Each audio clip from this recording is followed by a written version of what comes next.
Yes, everybody, welcome back to Talking Wolves. Welcome back to a brand new update video on the channel today. Hope you guys are keeping well and safe.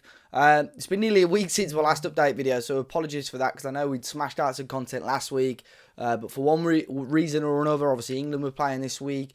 We've got a little bit of a break in the Euros action now, but loads of updates. Today's actually been a really busy day, so we'll jump into that as always. But we'll kick off first with the news that Wolves have finally officially announced the new kit supplier for next season, and it is, as I exclusively revealed on the channel, Sudo, S-U-D-U. They've officially been announced that they'll be the club's official technical kit partner and design and manufacture all the kits for the 2024 season onwards. They've also announced the prices as well. The pro kits, you know, what the players wear, are going to be £80. That's a real big decrease from what we were selling them for under Castor, which is well over £100. And the standard of replica kits, which I believe was 60 quid last year, are £58 as well. Wolves have also revealed that the new training kits will be released tomorrow morning, which is Friday the 28th. There was this leaked earlier on online. You can't really tell much from it, but as you can see, probably from João Gomez, they're wearing some sort of training top with a wolf ingrained into the design. Juan Ki-Chan wearing some sort of quarter zip in the back there, so very poor quality, so can't really tell much off those. And lots of people have been asking me in regards to the home kit. As far as I'm aware, it's still early July. I don't know any other details other than that. But we'll kick off with the big news from today is that Wolves are seriously interested in the Celta Vigo striker, Jorgen Strand Larsen. Like I said, playing for Celta Vigo right now. Norwegian striker, about 6'4", physically fantastic, really well built striker. Found the net 13 times last season in the league for Celta Vigo. They were at age of 24.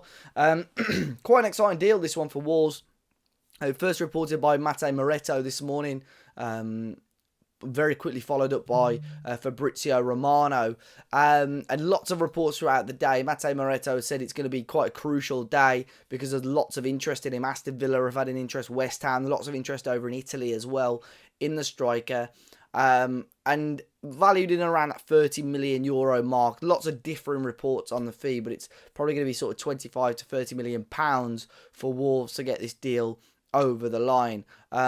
Really, like I said earlier, this sort of signing does excite me a little bit. I think to maybe use quite a lazy comparison in terms of stature and build, it looks quite similar to someone like Erling Haaland, sort of towers over players, got that power and physicality. Whereas like someone had mentioned Sasha Kalajdzic as an example, but I think with Sasha, he was very skinny, wasn't he? Although he had the height, there wasn't much muscle to him. Where I think, although Strand Larsen's slightly shorter, he's still got that physicality about him. Now, there have been reports over in Norway that they've said that a deal between Wolves and Celta Vigo for a fee has been agreed. But as far as I'm aware, at the moment, nothing is quite as advanced as some of the press are making out. The early reports from the likes of Fabrizio Romano may have thrown a slight spanner in the works because you've spent this deal public then, and lots of clubs are going to be aware of it and what's going on. So still a lot of work for Wolves to do on this one, although it sounds like it could be crucial, and by the time you watch this video, it may be outdated because things on this are moving so quick. It's definitely a player that Wolves have got interest in, but still a long way to go. And of course, Wolves, in terms of their pot of money, are quite limited, whereas if teams such as Villa in the Champions League, for argument's sake, or West Ham, who could possibly offer a little bit more of a wage structure, that's what Wolves have got to try and balance, and that's why Wolves have got to try and act quick to try and get this deal done as soon as possible. But exciting news. I'm just going to check my phone just to see if there's anything else before we move on, because like I said, it's moving so quick right now. I'll quickly touch on Max Kilman. Although there's not been lots of fresh news on him over the last couple of days, since the last video there have been some advancements in that, because West Ham United obviously sent a proposal, was rejected. There's been, again, differing reports on that, whether they've just sent the one or a couple of proposals. There was a rumour that they'd sent one including a player swap, but unknown who that player was at the moment. But it's expected that West Ham won't go away. They've still got an interest in Max Kilman, but Wolves still holding firm. I think it was, that they're sort of asking price of about 40 to 45 million pounds. However, over the weekend, Newcastle United did offer a player plus cash deal. This came from John Percy. Unknown what the fee was, but Newcastle had reportedly offered Wolves Elliot Anderson, very talented young midfielder, plus cash for Max Kilman, but Wolves rejected it. So lots of interest in him. Newcastle, West Ham. I've said before, it wouldn't surprise me if someone like Manchester United came into the frame at some point as well, but very early days on that one. Rayan Ait-Nouri will be very interesting because with Wolves spending this money, of course, we're set to bring the right back Lima in. Sorry, we've already brought in Rodrigo Gomez. It'll be interesting to see if Wolves are still pursuing targets, if sales have been pre-arranged, and Rayan Ait-Nouri could easily be one of those, although we wouldn't really want it. It was reported last week Manchester City, Liverpool and Chelsea are also to be interested in the left back this summer. Sources closer to the players also reiterated that news today, but basically said Liverpool are sort of maybe just ahead of those other teams in the race right now. And other reports today have also suggested that Wolves are valuing him at around that €45 million mark. Interesting. I'm not fully against that. I think maybe if obviously you could squeeze a little bit more closer to 50, then brilliant. You've got to take into account that Auxerre, his former club, are due a little bit of money out of that deal as well. But I don't know. I don't think it's an unreasonable amount of money. There's a lot of people asking for nearly double, and I think no chance on this planet will you get over 80 million for Ait-Nouri. I think 50 to 60 is more than enough. But it'll be interesting to see what happens there. I think there's a lot of sellable assets in that squad. Not that you want to sell them, but in terms of players with high values at the moment, and Ait-Nouri is definitely one of those. Very quickly touching on Pedro Lima, who I've just mentioned. There have been some details about him.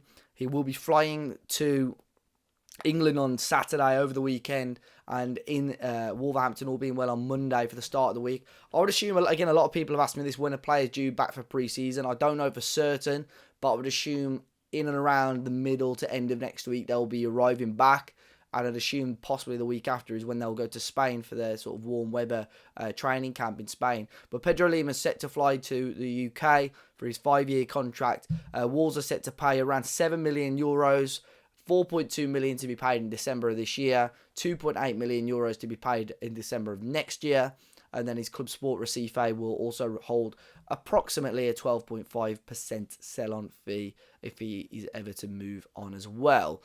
Daniel Pedence, Olympiacos, obviously he was there on loan last year. They're still working really, really hard to try and keep him from next season onwards. Apparently, Pedence has had proposals from Saudi Arabia, which he's looking to reject. His priority at the moment is to rejoin Olympiacos. So I'm sure, they've got an option in the contract. Why don't they just pay the money if they're that desperate to keep hold of him?